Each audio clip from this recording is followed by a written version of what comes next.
Welcome back. Fascinating new research today. Can laser-induced plasma tame lightning? A German-based laser company has invented this. Working with scientists from the University of Geneva, Switzerland, they've come up with this amazing machine and hauled a 5-ton, 9-meter-long super laser up a Swiss mountain. This is Säntis, the best ever James Bond lair, a mountain in northeast Switzerland. It's a major centre of European lightning research. The large tower on the top attracts over 100 lightning strikes per year. But in this audacious project, they're going to attract more lightning by sending up laser-induced plasma beams into the clouds. To understand the principle of what they're doing, we have to understand how lightning works.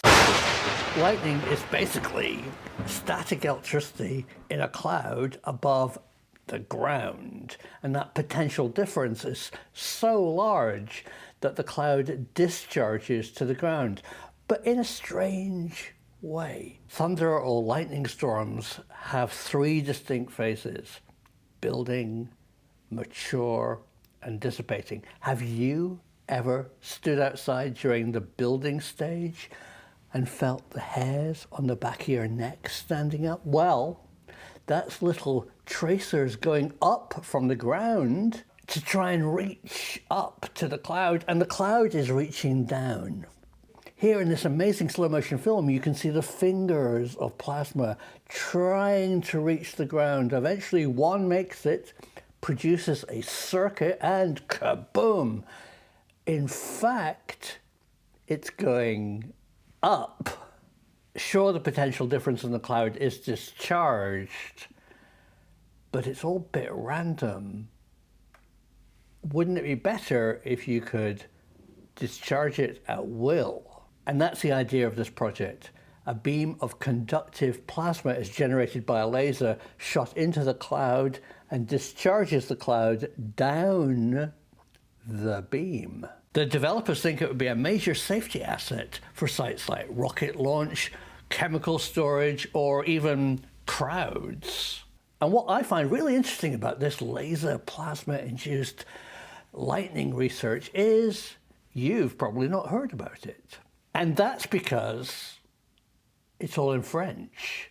It's developed by CNRS, the Centre of Scientific Research in France, with Germany, Italy, some Spanish people, but nothing in English. We all miss out so much on science developments that are not in English, and we miss out all of it because our browser only gives us what it wants to give you. We assume that the Google search engine is free and the world is our oyster, but it's actually not. Everything you see on a Google search engine is targeted at you because of your advertising requirements. Every country is targeted around marketing, and ideally every person has targeted results on Google. Wouldn't it be great if you could break that bond and actually see real research? Well, you can. Every day, running in the background, I use NordVPN. It just breaks Google's control over what I see. I now can surf freely in French, German, any language of the world, and see the results that you aren't getting in your home country. And did you know that your internet service provider is required by law of the country you live in to collect every single page that you've looked at to make it available if asked for by the security services? Now, that might not be a problem.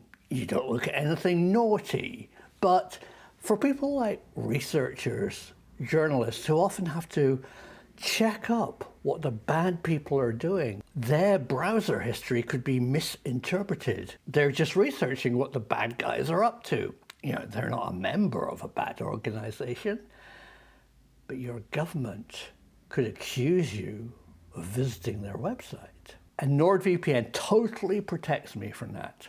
My internet provider that collects every site that I look at just sees NordVPN.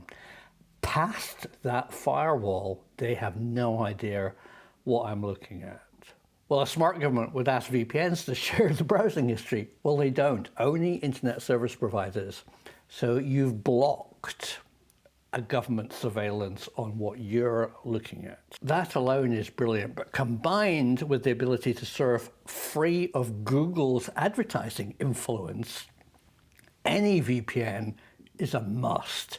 And I find NordVPN just works for me. And in a special February 2022 deal, they're basically giving it away because they're paying me to tell you about it. They're letting me pass on with this code, Professor Simon, an unbelievably great deal for you. 72%. It's almost free off the normal price. 3 months added on extra if you use the code Professor Simon. So you get 3 months free on top of the 72% discount, and 1 month trial where you can just use NordVPN for a whole month, and if you don't like it, cancel it. But I'm sure you will like it. Just leave it running in the background and know that your surfing is now true and not being checked up on.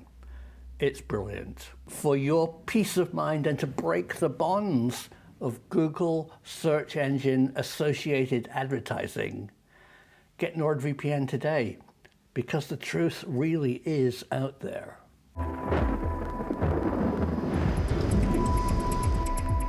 Lightning is one of the most dangerous and unpredictable natural phenomena. Today's protection systems are still based on the lightning rod invented by Benjamin Franklin almost 3 centuries ago. But now a group of scientists is developing laser-based technology that could put an end to this threat.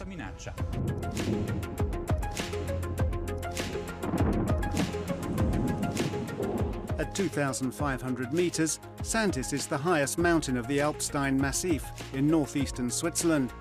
Its extreme weather conditions make it a very special spot for scientists studying lightning. Every year, between 6,000 and 24,000 people are killed worldwide. Lightning also causes blackouts, damage to the electricity network and appliances, and forest fires that cost billions of euros.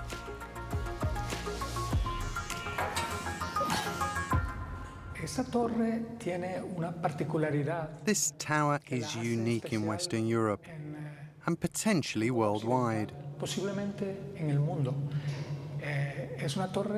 It's regularly hit by lightning 100 times per year.